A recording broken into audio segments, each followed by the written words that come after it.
Selamat pagi pemirsa. Komite Nasional Keselamatan Transportasi mengungkap insiden pilot dan kopilot tidur pada saat tengah terbang dengan rute Bandara Internasional Soekarno-Hatta Tangerang, Banten menuju Bandara Halu Oleo Kendari, Sulawesi Tenggara terjadi pada 25 Januari 2024. Tidak hanya memberikan teguran keras, Kementerian Perhubungan akan melakukan investigasi khusus terkait kejadian ini dan melarang sementara pilot dan kopilot Batik Air itu untuk terbang.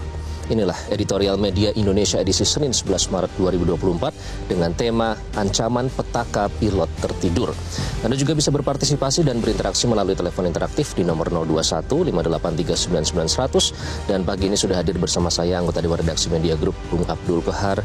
Bang Kohar, selamat pagi. Selamat pagi, Iqbal. Nggak naik pesawat tadi ke sini? Oh enggak ya? Kita naik mobil. Tapi itu yang harus kita pastikan. Betul. Keselamatan dari para penumpang tentunya dan juga standar keselamatan dari maskapai itu sendiri. Itu nanti yang akan kita bahas ya Bang Kohar ya.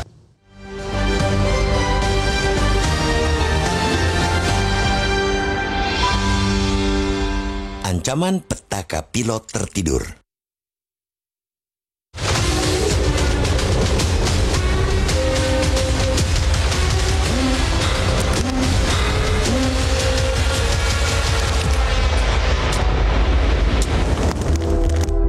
Komite Nasional Keselamatan Transportasi atau KNKT dalam laporan per 8 Maret 2024 mengungkap sebuah insiden serius yang membahayakan keselamatan penerbangan. Laporan itu merupakan hasil investigasi penyebab pesawat Batik Air beregistrasi PK-LUF tersasar dan hilang kontak dalam rute Kendari menuju Jakarta pada 25 Januari 2024. Hasilnya cukup mengejutkan.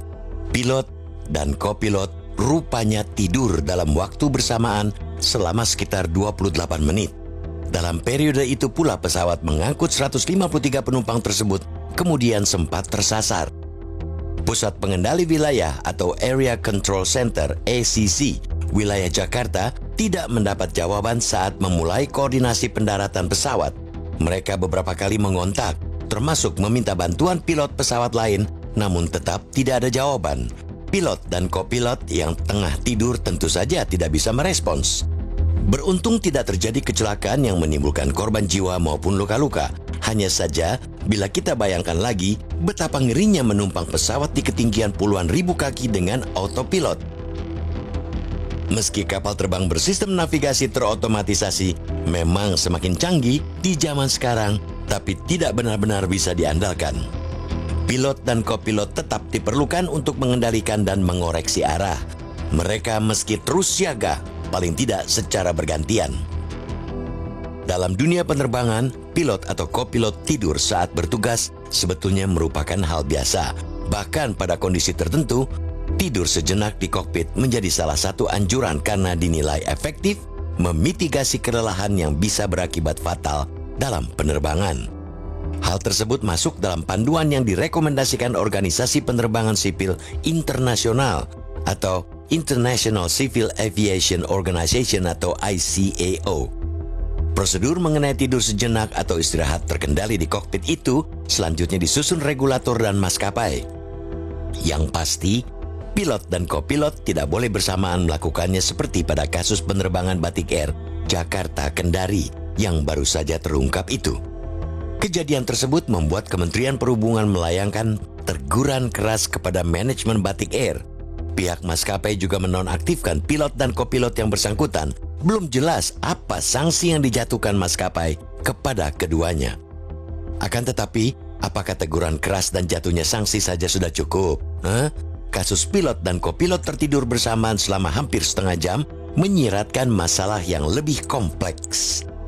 Pilot dan kopilot Batik Air PK-LUF saat itu menerbangkan rute pulang pergi Jakarta Kendari, Jakarta malam hari. Pilot mengaku dalam keadaan lelah, demikian pula sang kopilot yang kurang tidur karena membantu istri mengurus bayi kembar mereka. Kelelahan pada kru pesawat, khususnya pilot dan kopilot, bisa jadi telah menjadi masalah sistemik di industri penerbangan nasional. KNKT menemukan ketiadaan panduan atau prosedur rinci dari daftar periksa pribadi di Batik Air yang mencakup penyakit, pengobatan, stres, alkohol, kelelahan, dan emosi. Prosedur rinci itu misalnya dalam pedoman penilaian untuk setiap kategori penurunan nilai. Investigasi KNKT memang tidak meliputi maskapai-maskapai lain. Namun, temuan di Batik Air sepatutnya mengindikasikan bahwa hal serupa juga terjadi di maskapai lainnya. Regulator mesti memastikannya, bahkan bila memungkinkan mewajibkan penerapan penilaian objektif secara saintifik untuk memitigasi gangguan pada pilot kopilot. Tidak ada istilah terlalu hati-hati dalam menjunjung keselamatan transportasi. Satu nyawa saja sudah terlalu mahal untuk dipertaruhkan oleh pengemudi yang kurang tidur, sakit, ataupun mabuk.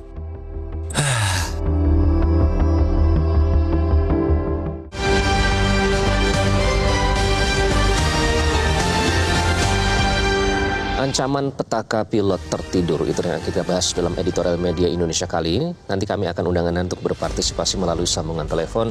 Namun kami harus jeda terlebih dahulu, kami akan lanjutkan pembahasannya nanti. Tetaplah bersama kami di Metro TV.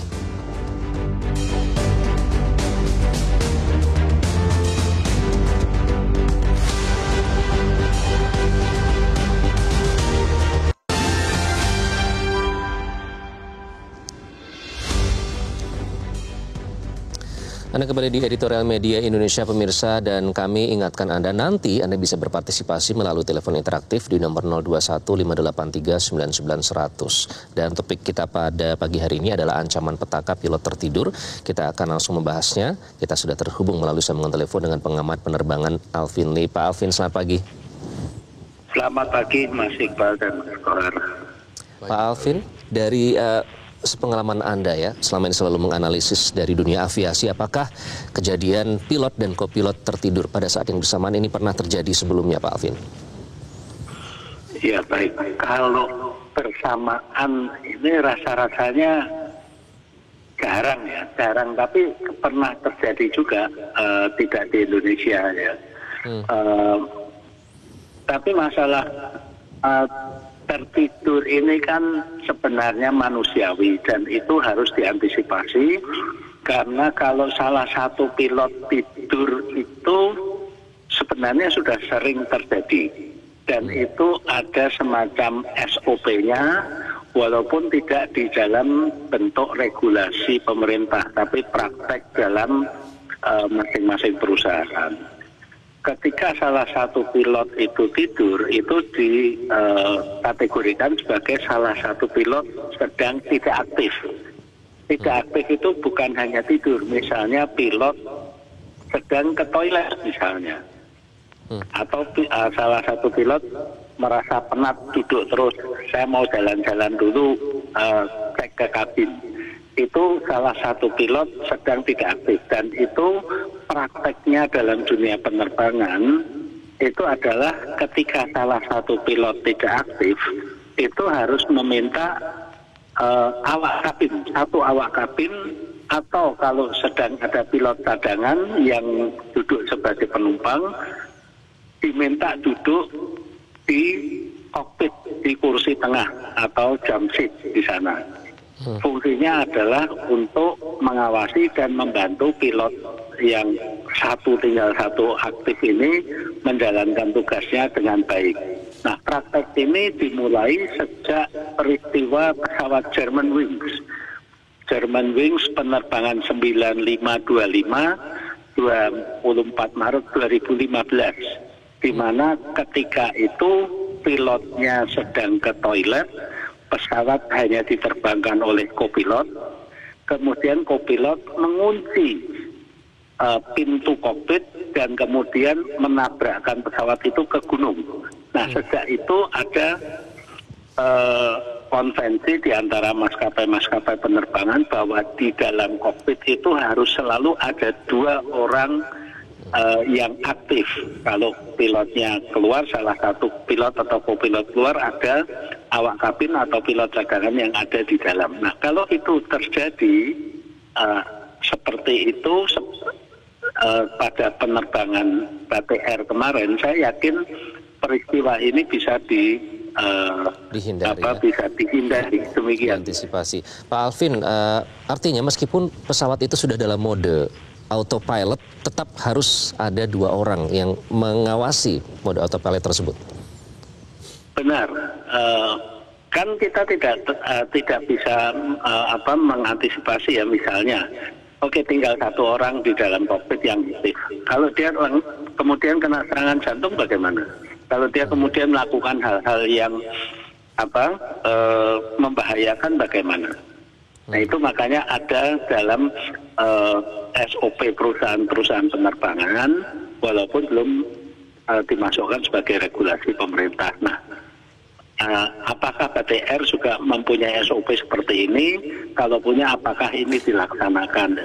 Dan bukan hanya BTR ya, saya kira maskapai penerbangan di Indonesia sebaiknya juga menerapkan hal-hal seperti ini. Demikian. Oke, Pak Alvin, seberapa jauh alasan personal itu bisa diterima? Karena kalau kita dengar kesaksian dari kopilot adalah karena kelelahan ya, mengurus bayi kembar, kemudian pindah rumah. Seberapa jauh alasan personal itu bisa diterima untuk profesi pilot ataupun kopilot? Iya, setiap manusia itu setiap hari bisa menghadapi masalah yang tiba-tiba muncul ya. Jadi tidak hanya kondisi fisik, tapi kondisi mental juga. Nah, dalam hal ini, pilot itu sebenarnya mempunyai hak dan bahkan kewajiban untuk menilai dirinya sendiri. Apakah dirinya ini dalam kondisi layak terbang atau tidak, fit to fly atau unfit to fly.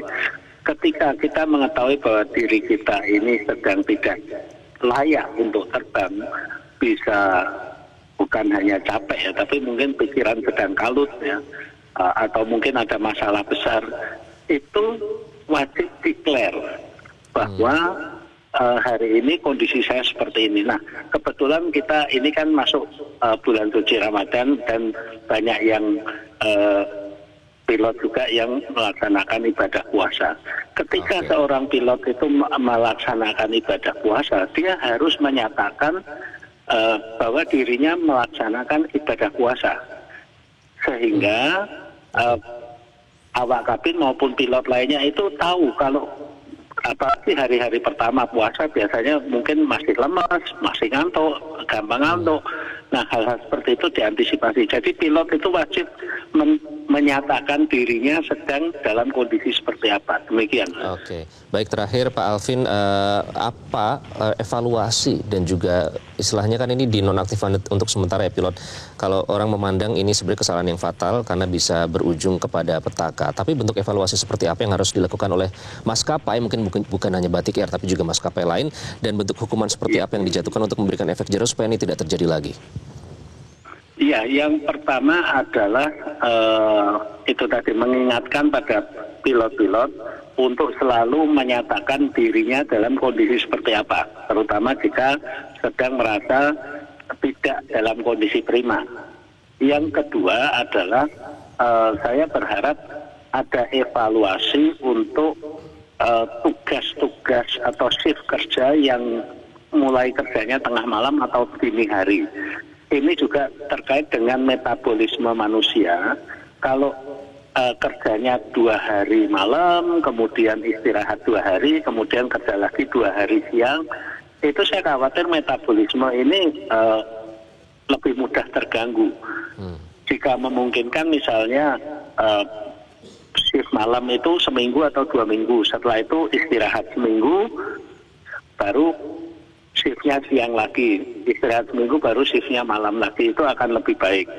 Dan yang ketiga adalah ketika perpanjangan lisensi pilot setiap 6 bulan, itu saat ini kan yang diperiksa dalam Meddex itu hanya kondisi kesehatan fisiknya.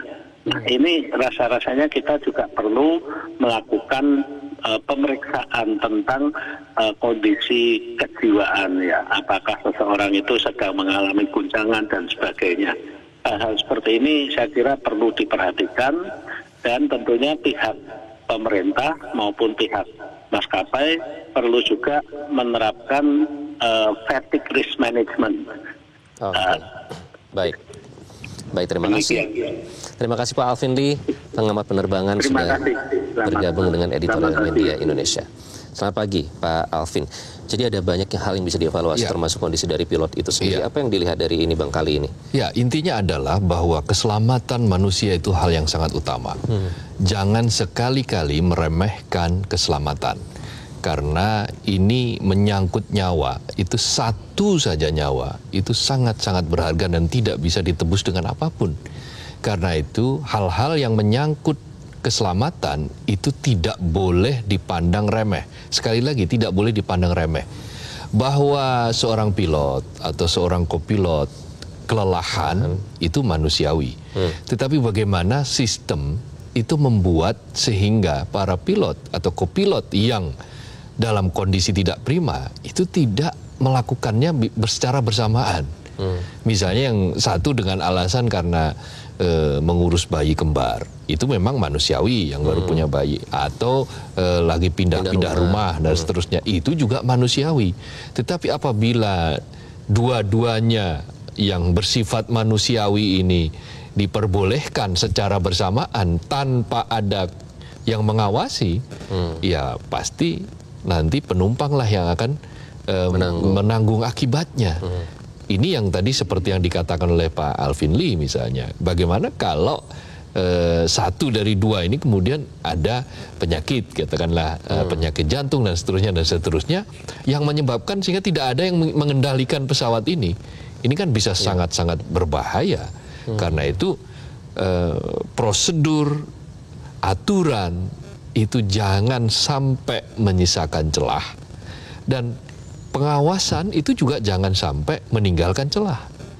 Termasuk di dalam pengawasan regulasi ya. Regulasi bagaimana ini dijalankan oleh tiap-tiap maskapai. Karena itu, baik itu kementerian, lalu bidang pengawasan, DPR, dan publik sekalipun, itu harus memberikan awareness, kepedulian kepada bagaimana sektor transportasi, terutama hal yang terkait dengan maskapai ini bisa dijalankan dengan standar yang sangat tinggi. Tidak berada di standar yang minimum. Baik pada kontrol terhadap mesin-mesin pesawat sebelum terbang, katakanlah begitu. Termasuk di dalamnya adalah bagaimana mengecek kesiapan para awak kapal, awak pesawat ya. Apakah itu pilot, kopilot, termasuk di dalamnya adalah pramugari dan seterusnya. Yang dicek kesehatannya bukan saja kesehatan fisik, tapi juga mental. Karena kan kesehatan mental ini juga bisa menentukan. Oke, nah standar tinggi itulah yang diharapkan diterapkan kepada pilot dan kopilot. Karena kan kalau kita berbicara soal pilot kopilot ini, mereka tuh seperti manusia super ya Bang. Karena mereka membawa banyak nyawa dalam satu pesawat, semua bergantung kepada mereka. Dan tidak boleh doping juga. Artinya memang dalam waktu bersamaan tidak ada excuse, mereka harus istirahat cukup dan harus dalam kondisi prima. Nah, itu juga pada sistem manajemen, bagaimana mengatur siapa yang bertugas dan siapa yang menggantikan.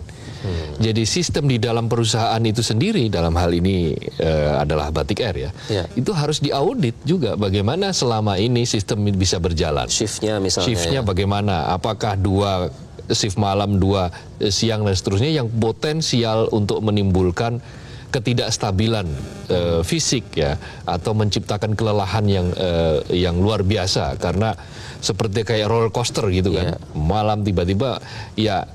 Kita saksikan di banyak perusahaan, termasuk Metro misalnya, itu kan orang malam ya 1 minggu, 2 minggu, baru kemudian nanti dia beralih ke pagi, istirahat sebentar, lalu beralih ke shift pagi juga dalam durasi yang tidak hanya 2 hari, tapi juga bisa 1 minggu. Nah, sistem seperti ini juga harus diaudit, dilihat sudah dijalankan seperti apa, dan diceklis secara benar bagaimana kesehatan, bagaimana pengawasan terhadap, katakanlah misalnya termasuk juga makanan dan minuman yang dikonsumsi oleh para pilot dan kopilot.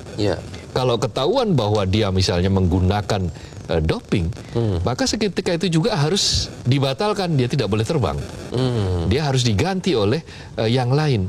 Begitu juga misalnya ditemui adanya situasi-situasi yang sebelumnya Nah, karena itu harus ada kedua belah pihak ini menyatakan bahwa yang satu dari sisi kesehatan harus diteliti secara cermat dengan tingkat presisi yang tinggi. Sekarang ini kan teknologi sudah sangat luar biasa, sangat canggih. Ada di olahraga kan kita kenal juga sport science. Iya, ilmu yang mempelajari bagaimana olahraga bahkan sampai pada gizi, tingkat ukuran gizi di takar, lalu massa otot dan seterusnya. Hal yang sama mestinya juga terjadi pada pilot dengan tentu saja standar yang berbeda, dengan konteks yang berbeda. Kalau pemain olahraga kan dia mengandalkan kekuatan fisik juga. Massa ototnya berapa, kalau massa ototnya segini maka dia akan kuat dalam hitungan berapa lama dan harus memakan atau meminum makanan dan minuman dengan menu seberapa. Itu sampai pada takaran seperti itu sudah harus detail diperhatikan. Hal yang sama juga pada pilot. Apa sih yang menyebabkan pilot itu kelelahan misalnya? Hal-hal yang menyebabkan pilot berpotensi untuk lelah secara fisik, termasuk di dalamnya lelah secara mental ketika sedang menjalankan pesawat. Itu harus diantisipasi. Kalau ada katakanlah misalnya makanan atau minuman yang bisa menyebabkan itu, ya maka juga harus disebut ini makanan minuman ini dihindari, atau kalaupun boleh dikonsumsi maka sekian. Nah, hal-hal yang terkait dengan sistem seperti itu, dengan teknologi yang semakin canggih seperti itu, alangkah baiknya juga mulai dijalankan. Dan itulah yang harus diaudit, harus diinvestigasi, bukan hanya untuk Batik Air. Batik Air jelas, karena sekarang sedang terjadi insiden di situ. Tetapi juga di maskapai-maskapai lain, ini juga harus mulai dilihat, diaudit. Menjadi wake up call begitu ya, bagi semua maskapai di Indonesia. Karena kalau kita lihat tadi saya barusan cek Bang Kohar, Jakarta Kendari itu kan 4 jam 10 menit. Nah, tertidur 28 menit itu kan cukup lama ya. Kalau dibandingkan dengan durasi penerbangan itu sendiri. Betul kan, bahkan pesawat sempat keluar jalur kan. Disebut-sebut sampai sempat keluar jalur karena tidak ada kontak yang bisa dijalankan. Tidak ada yang menjawab. Tidak ada yang menjawab, baik itu pilot maupun co-pilot. Nah, lalu diselidikilah itu kan, mengapa sampai terjadi seperti itu, ketemulah itu penyebabnya bahwa ternyata pilot dan co-pilot sempat tertidur secara bersamaan, itu pilotnya juga tidur, co-pilotnya juga tidur, kompak ini kayaknya, lalu tidurnya juga selama 28 menit, itu kalau kecepatannya katakanlah 360 kilometer per jam, itu sudah berapa?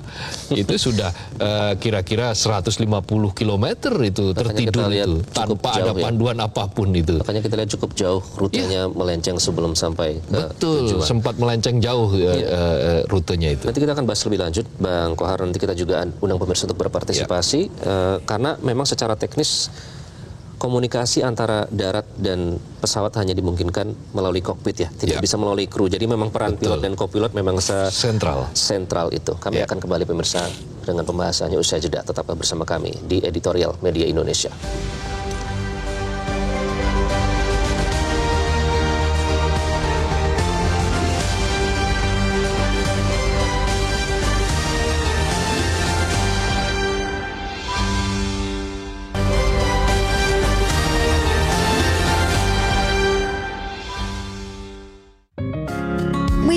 Indonesia mengajak Anda untuk mengakses fitur premium e-paper. Dengan sajian konten berbasis intelektual dan meneguhkan kebangsaan, Media Indonesia tampil dengan lebih dinamis melalui e-paper Media Indonesia yang dapat Anda akses kapan saja, di mana saja.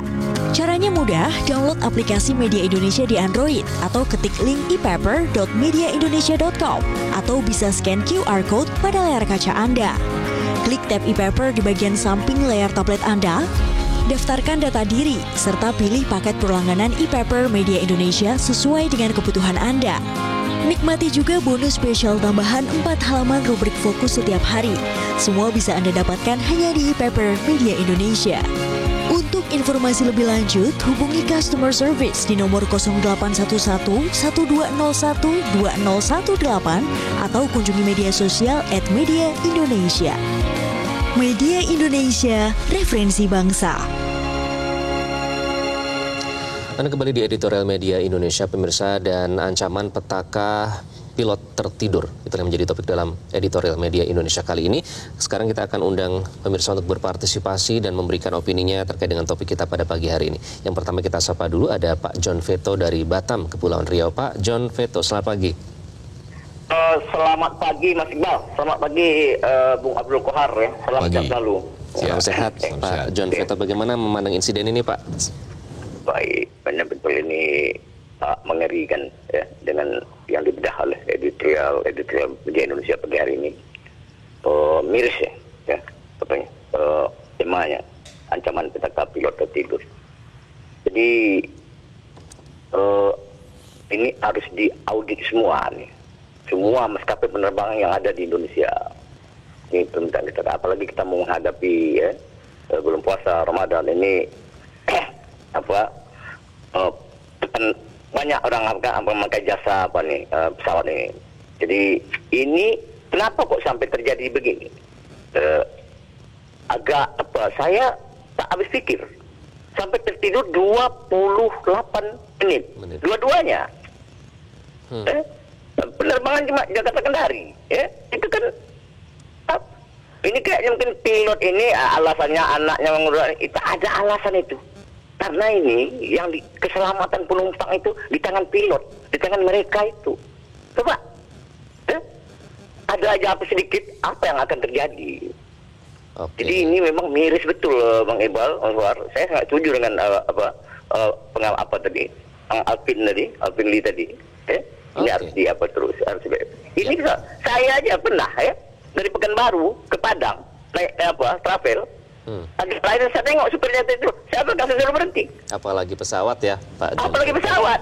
Baik. Jadi ini Oke. Tapi alhamdulillah ini bisa terungkap, bisa ketahuan. Akhirnya bisa Baik. Ini ada berkah juga lah ini, ya. Jadi itu aja yang kan yang harus harus tegas-tegas saja kita. Okay. Ini nyawa manusia. Harus ada tindakan tegas. Kata Bung Abdul Kohar tadi, satu nyawa manusia itu tidak bisa dihargai dengan apa-apa. Keselamatan penumpang itu yang lebih utama itu. Baik, harus itu aja loh, Mas Iqbal. Selamat pagi. Assalamualaikum warahmatullahi wabarakatuh. Waalaikumsalam warahmatullahi wabarakatuh. Kemudian dari Pak Sugeng dari Bagan Siapi Api Riau. Pak Sugeng, selamat pagi. Selamat pagi, Metro. Pagi, Pak Silakan, Sugeng. pagi, Ya, Pak ini Sugeng. baru terkejut yang luar biasa. Ancaman petaka bagi perhubungan kita ini perlu direformasi ulang segalanya. Artinya itu baikpun pilot apapun, kondisinya itu harus betul-betul yang sekira-kiranya itu tidak membahayakan. Perlu diperiksa pilot ini apa kejiwaannya, mental dan konsumsi apa segalanya. Dikarenakan ini menyangkut nyawa manusia yang bukan main-main. Dikarenakan ini adalah penerbangan kita akhirnya buruk di semua mata dunia nanti kalau sedemikian. Kita harus evaluasi semuanya penerbangan, bukan Batik Air saja. Tetapi saya minta, jangan di waktu begini sibuk semuanya untuk mengadakan cek segalanya. Tetapi harus ada rutin. Setiap berapa minggu sekali atau bagaimana setiap akap penerbangan. Itu ada khusus tersendiri kopilot mau berangkat itu. Diperiksa dan ditengok kesehatannya, jiwanya, mentalnya. Dikarenakan ini bukan main-main penerbangan loh ya. Sedangkan kita aja naik kendaraan darat, bus atau bagaimana sering perhatikan sang supir itu. Baik. Tertidur lelap sedikit saja bisa membahayakan, api pesawat ini sampai 28 menit. Bayangkan loh, ini tidak bisa main-main. Oke. Ini tidak bisa dianggap sepele ini, bukan di Batik Air saja, keseluruhannya. Karena ini penting. Kalau Baik, demikian Pak nanti Sugeng. ini bagaimana? Ini menyangkut nama-nama negara gitu ya. Jangan Oke. main-main dulu. Karena Baik, terima ini kasih, Pak adalah Sugeng. sangat penting sekali. Saya minta untuk dievaluasi keseluruhannya. Dikarenakan ini Oke, sudah kami tangkap poinnya Pak Sugeng. apalagi mau lebaran ini Pak, tolong. Baik. Terima kasih Pak Sugeng. Kemudian ada Pak Tasrik Usman di Banjarmasin, Kalimantan Selatan. Pak Tasrik Usman, selamat pagi. Selamat pagi Mas Iqbal, selamat pagi Bang Kohar. Assalamualaikum warahmatullahi wabarakatuh. Waalaikumsalam warahmatullahi wabarakatuh. Silakan Pak Tasrik. Iya, ancaman petaka pilot tertidur ya. Ya. Terus terang kejadian ini tidak boleh dianggap sepele ya.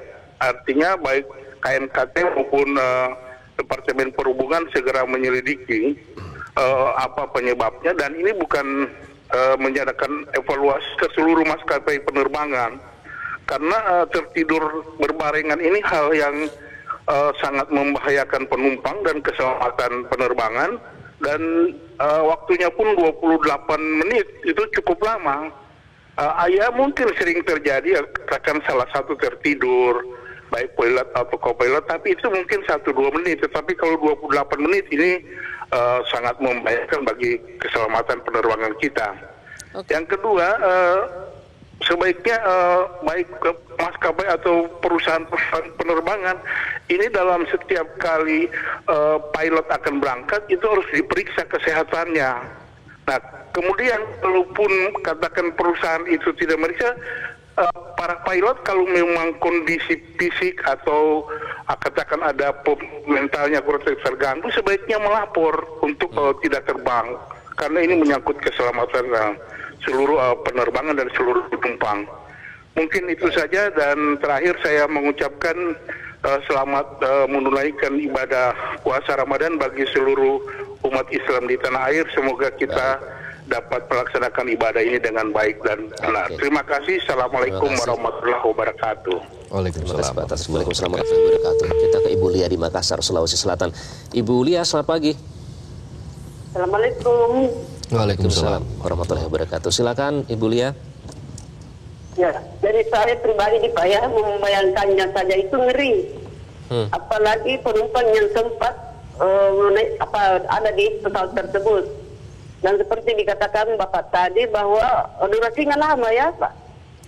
Hampir 3 jam kalau tidak salah ya. Jangankan menit, detik saja saya rasa ini agak berbahaya ya, apalagi menit. Ya, karena ini kan tidak seperti darat dan laut ya, ada yang menahan. Ini kan tidak ada yang menahan di atas. Begitu ada sana sedikit ya jatuh. Ya, kalau darat laut kan ada yang menahan, ada air, ada daratan dan sebagainya.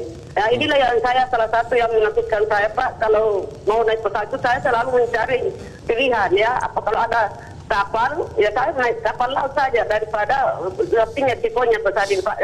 Dan ini kalau pemecatan saya rasa bukan akhir daripada sanksi ya, tapi harus ada tindak lanjut.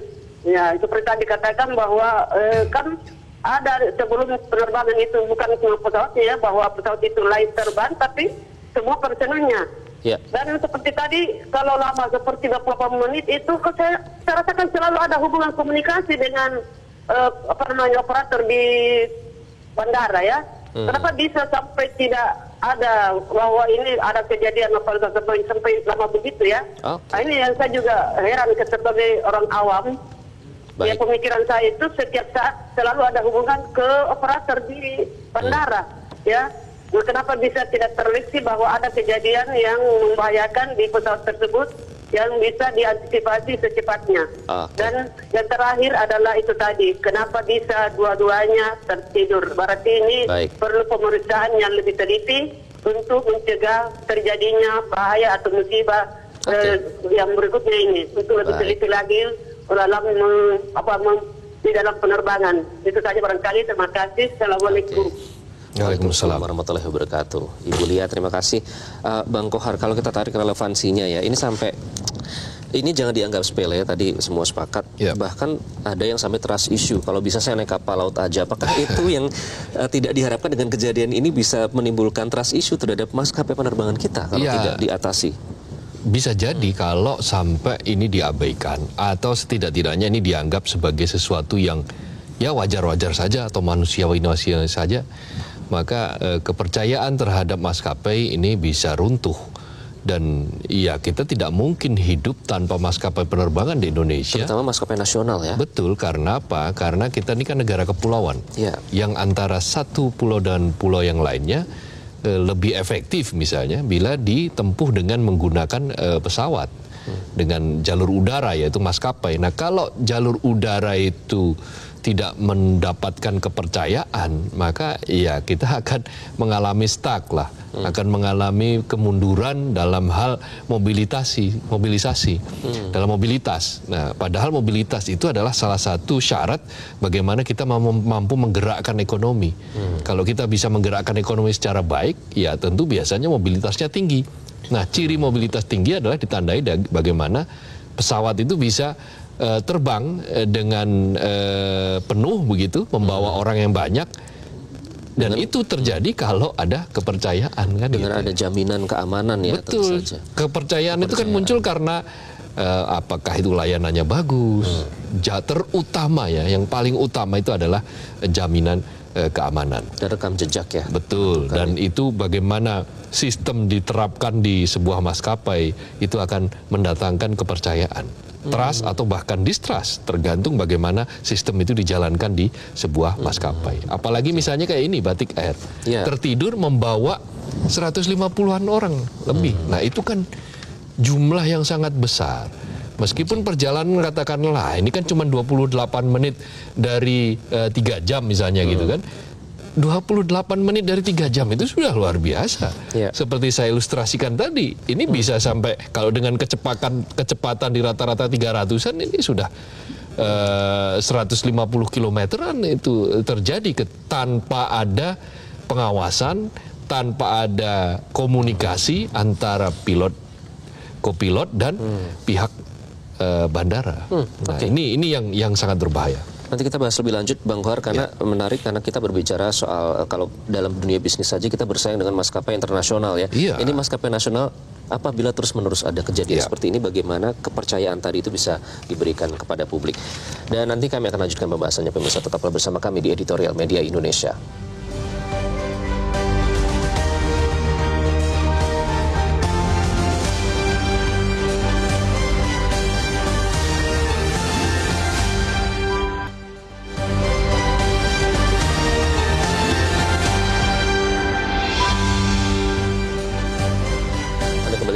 Media Indonesia, pemirsa. Bang Kohar, tadi seperti Pak Alvin dan juga beberapa penelpon ya sudah katakan, ternyata sebenarnya ini bukan di dunia, bukan yang pertama kali. Di Italia sudah pernah, di Ethiopia juga sudah pernah. Tentunya kita sebenarnya tidak mau ini kejadian di negeri kita sendiri. Jadi bentuk evaluasi seperti apa yang harus dilakukan dan sanksi seperti apa? Apakah sudah cukup?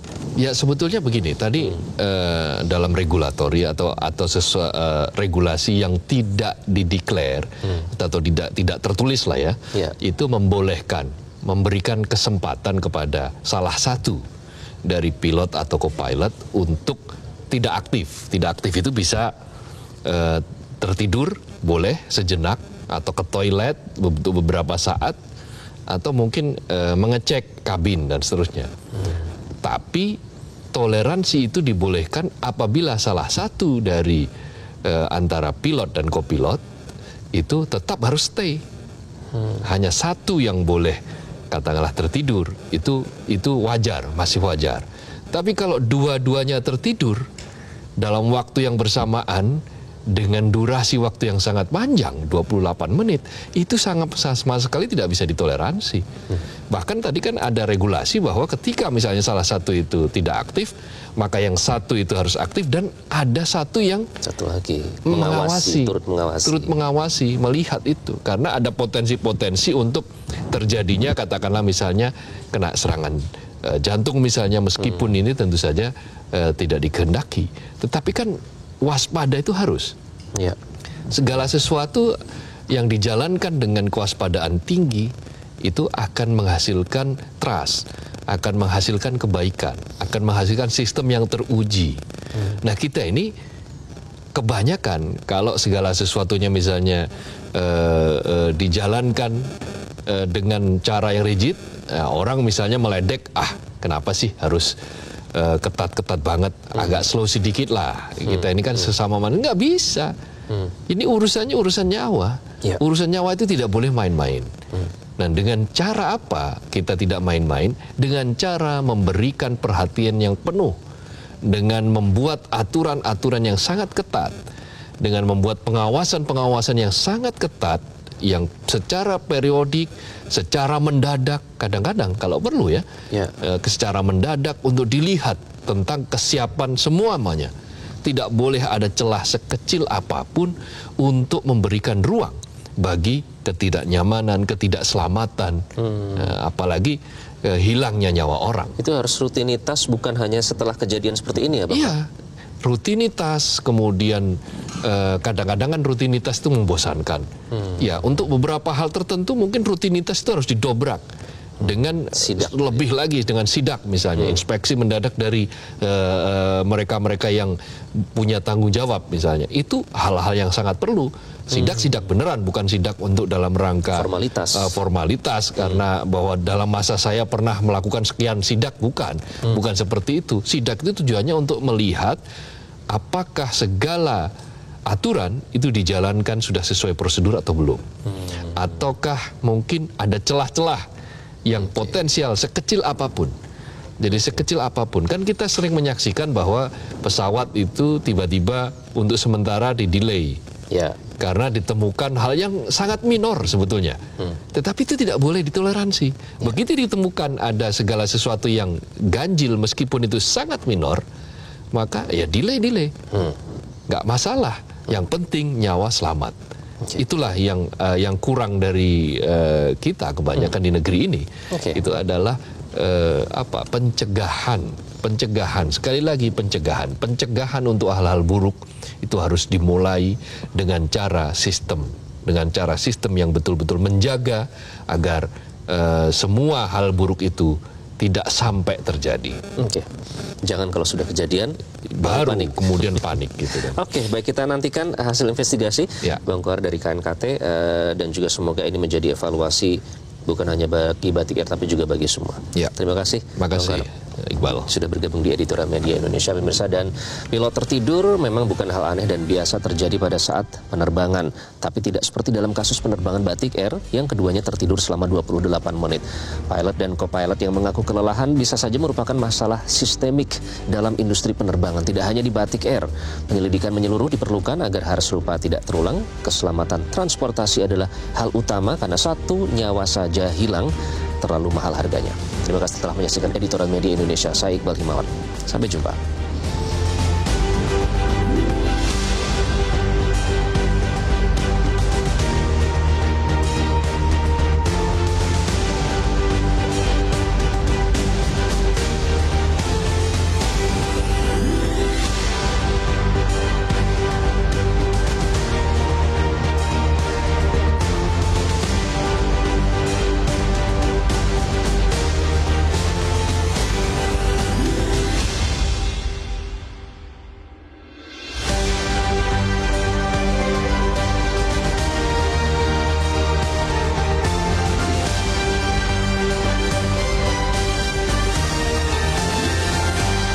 Jelajahi cara baru mendapatkan informasi. Download Metro TV Extend sekarang.